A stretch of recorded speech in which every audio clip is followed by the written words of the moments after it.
19 জনের ভিতরে প্রতি 19 জনে একজন করে ক্যান্ডিডেট।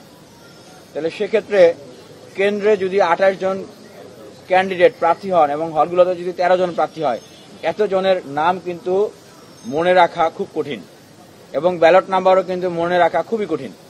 সেক্ষেত্রে আমরা দাবি জানিয়েছি যেন নাম, ব্যালট নাম্বারের পাশাপাশি যারা ক্যান্ডিডেট হবেন তাদের হালনাগাদকৃত স্পষ্ট ছবি যুক্ত করা হয়।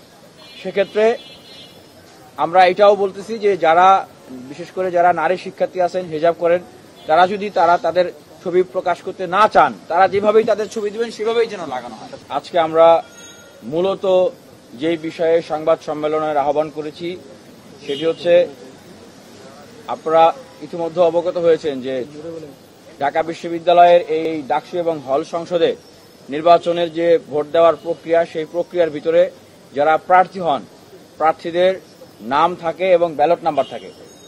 যেহেতু প্রায় 40,000-এর মতো ভোটার এবং যারা এবার প্রার্থী হচ্ছেন সেই প্রার্থীর একটা হিসাব করলে দেখা যায় যে প্রায় এটা একটা সংঘবদ্ধ চক্রান্ত না হয়ে থাকে, তাহলে আপনারা অবশ্যই এই নামের কারেকশনটি আপনাদের প্রতি আবেদন থাকবে, নিবেদন থাকবে এবং আপনারা এই নামের কারেকশনটি আপনারা অবশ্যই, এটা আমি দাবি রাখি অবশ্যই, যেহেতু আপনারা ভুল প্রচার করেছেন, সুতরাং এটা আপনাদের দায়িত্ব এবং আমাদের দাবি, এটা আমরা রাখি, এই অধিকারটা রাখি যে আপনারা সঠিকটা প্রচার করবেন। যদি আপনারা সঠিক নামটা প্রচার না করেন, যারা বিশেষ করে ভুল নাম প্রচার করেছেন, তাহলে বুঝবো যে আসলে আপনারা একটা সংঘবদ্ধ চক্র, আপনারা আসলে আমার বিরুদ্ধে চক্রান্ত করছেন।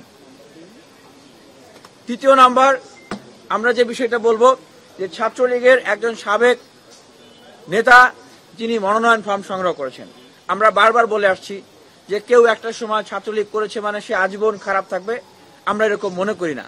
পরিবেশ, পরিস্থিতি, বাস্তবতা, মানুষের চিন্তা চেতনার সাথে অনেক কিছুরই পরিবর্তন হয়, মানুষ আদর্শ পরিবর্তন করে, ধর্ম পর্যন্ত মানুষ পরিবর্তন করে। তবে যদি কারো অতীতের কোনো ফৌজদারি অভিযোগ থাকে, ফৌজদারি অপরাধ থাকে, সেইটা কি মাফ হয়ে যায় ভাই? সেটা কি মাফ হয়ে যায়? সেটা কিন্তু মাফ হয়ে যায় না। 2019 সালে SM হলে যে হামলার ঘটনাটি ঘটে, ফরিদ নামে একজন শিক্ষার্থীকে রক্তাক্ত করা হয়, পরের দিন সেখানে আমি নিজে গিয়েছিলাম, আমি নিজে সাক্ষী দিচ্ছি আজকে ঢাকা বিশ্ববিদ্যালয় প্রশাসনের উদ্দেশ্যে, ঢাকা বিশ্ববিদ্যালয়ের শিক্ষার্থীদের উদ্দেশ্যে, সমগ্র বাংলাদেশের মানুষের উদ্দেশ্যে আমি নিজে একজন ভিকটিম হয়ে সাক্ষী দিচ্ছি এবং চ্যালেঞ্জ করছি যে সেদিন ডাকসুর তৎকালীন ভিপি নুরুল হক নূর এবং সমাজসেবা সম্পাদক আক্তার হোসেন সহ আমরা গিয়েছিলাম।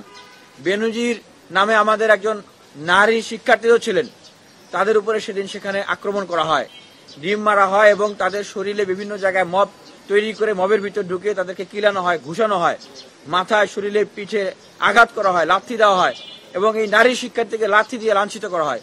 যেই ডকুমেন্টগুলো অন দ্য রেকর্ড এখনো আপনারা গুগলে সার্চ করলে বিভিন্ন পত্রপত্রিকা এবং নিউজে পাবেন। তাহলে এখন যদি নির্বাচন কমিশন বলে যে সেই ব্যক্তির নামে কোনো ধরনের অভিযোগ তারা পান নাই, এই কারণে উনি প্রার্থী হতে পারবেন, ওনার নামে কোনো বিচার হবে না, বিচার করার কোনো এভিডেন্স, উইটনেস, সাক্ষী তারা পান নাই, এইটা কি কোনো সত্য কথা? এইটা কি কোনো বাস্তব কথা? তাহলেও আমরা তো দেখতেছি যে ঠিক আওয়ামী লীগের সময়ে আমাদেরকে মাহাত্ম বিশ্ববিদ্যালয়ে পিটাইতো ছাত্রলীগ, প্রক্টরের কাছে গেলে প্রক্টর বলতো যে এরকম কোনো কিছু তো শুনি নাই, এরকম কোনো কিছু তো জানি না, এরকম বলতো। তাহলে এখন ওনারা কি একই রকমের ভূমিকা অবতীর্ণ হতে চায়? সেই জায়গা থেকে স্পষ্টভাবে বলতে চাই যে এই ডাকসু নির্বাচনের এই প্রক্রিয়াটাকে এই ইচ্ছা করে যেই সমস্যাটা একদিন, 2 দিন, 3 দিনে সমাধান করা যায়, সেই সমস্যাগুলোকে ওনারা জিইয়ে রেখে ডাকসু বানচালের জন্য একটা চক্রান্ত করতেছে। আবারও বলতেছি যে এই যে সমস্যা, এই সমস্যাগুলোকে ইচ্ছা করে সমাধান করা যায়। দেখেন